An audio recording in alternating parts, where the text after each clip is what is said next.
Bharatiya Janata party के क्षेत्रीय अध्यक्ष श्री गुरविजय सिंह साके जी, उत्तर प्रदेश सरकार में मंत्रिमंडल के मेरे सहयोगी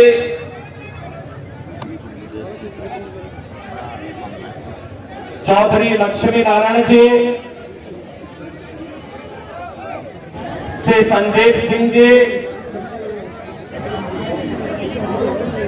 माननीय सांसदगण श्री सतीश गौतम जी,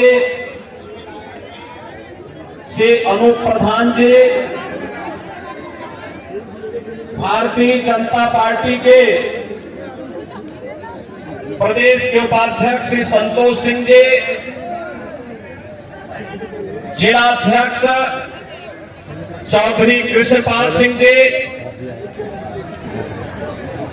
जिलाध्यक्ष राष्ट्रीय लोकदल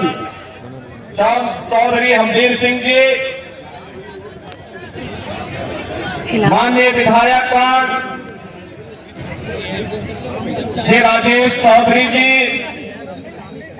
श्री जयवीर सिंह जी, श्री अनिल पराशर जी, श्री रविंद्र पाल सिंह जी, श्रीमती मुक्ता संजीव राजा जी,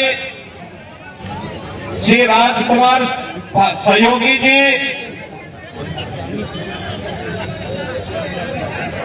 श्री आरपी सिंह जी और भारतीय जनता पार्टी राष्ट्रीय लोकदल के संयुक्त प्रत्याशी के रूप में उपस्थित स्वर्गीय श्री कृष्णलाल दिलेर जी के पौत्र और स्वर्गीय श्री राजवीर सिंह दिलेर के पुत्र एक युवा कर्मठ प्रत्याशी श्री सुरेंद्र दिलेर जी और उपस्थित खैर के मेरे सभी बहनों और भाइयों, आज मैं इस उपचुनाव के माध्यम से आप सबसे अपील करने के लिए आया हूं।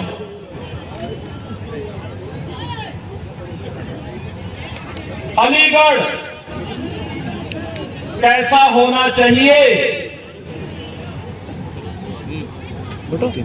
उसमें खैर की क्या भूमिका होनी चाहिए, इसके बारे में चर्चा करने और जब अपना जनप्रतिनिधि होता है तो उसका लाभ किस रूप में प्राप्त होता है, इसके बारे में बात करने के लिए आपके बीच आया हूं। बहनों और भाइयों, अभी हाल ही में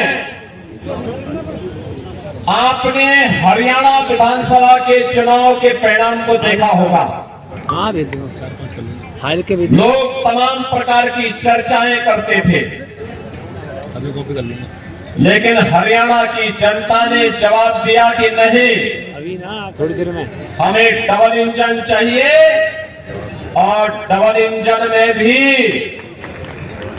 एक ऐसी सरकार चाहिए जो बिना भेदभाव के शासन की योजनाओं को भी दिला सके और सुरक्षा की पुख्ता व्यवस्था भी दे सके, और वह केवल और केवल भारतीय जनता पार्टी मोदी जी के नेतृत्व में दे सकती है। बहनों और भाइयों, विरासत और विकास का अद्भुत संगम क्या होता है, यह आपने काशी में भी देखा है, 500 वर्षों के बाद अयोध्या में भी देखा है, मथुरा, वृंदावन, बरसाना में भी आप देख रहे हैं। और आपको अलीगढ़ से ज्यादा अच्छा उदाहरण क्या मिलेगा कि जिस राजा महेंद्र प्रताप सिंह जी को कांग्रेस ने पूरी तरह भुला दिया था, और राजा महेंद्र प्रताप सिंह जी के नाम पर भी एक राज्य विश्वविद्यालय आपको हम लोगों ने समर्पित किया है। बहनों और भाइयों, ये राज्य विश्वविद्यालय आने वाले समय में एक उत्कृष्टतम विश्वविद्यालय बने, हाँ इसके लिए भी भारतीय जनता पार्टी के प्रत्याशी जीतने आवश्यक है। दे दिया फ्रंट का। आपने देखा होगा कल माननीय उच्चतम न्यायालय में अलीगढ़ विश्वविद्यालय को अल्पसंख्यक विश्वविद्यालय बनाना चाहिए, अल्पसंख्यक संस्था के रूप में स्थापित करना चाहिए, या एक सामान्य संस्था के रूप में रहनी चाहिए। कल माननीय उच्चतम न्यायालय में इस पर चेक कर लेंगे, बहस हो रही थी। फोटो की चिंता मत करा। आप याद करिए, ये कैसे हो सकता है कि भारत के संसाधनों से पलने वाला, भारत की जनता के टैक्स से चलने वाला एक ऐसा संस्थान जो अनुसूचित जाति, जनजाति और पिछड़ी जाति के लोगों को कोई आरक्षण नहीं देता है, लेकिन वहां पर मुसलमानों के लिए 50% आरक्षण की व्यवस्था वे लोग अपने स्वयं के माध्यम से करने का प्रयास करते हैं। और यही मामला चल रहा है माननीय उच्चतम न्यायालय में। बहनों और भाइयों, भारत का संविधान अनुसूचित जाति, जनजाति को और मंडल कमीशन की रिपोर्ट के आधार पर पिछड़ी जाति के लोगों को आरक्षण की सुविधा देता है,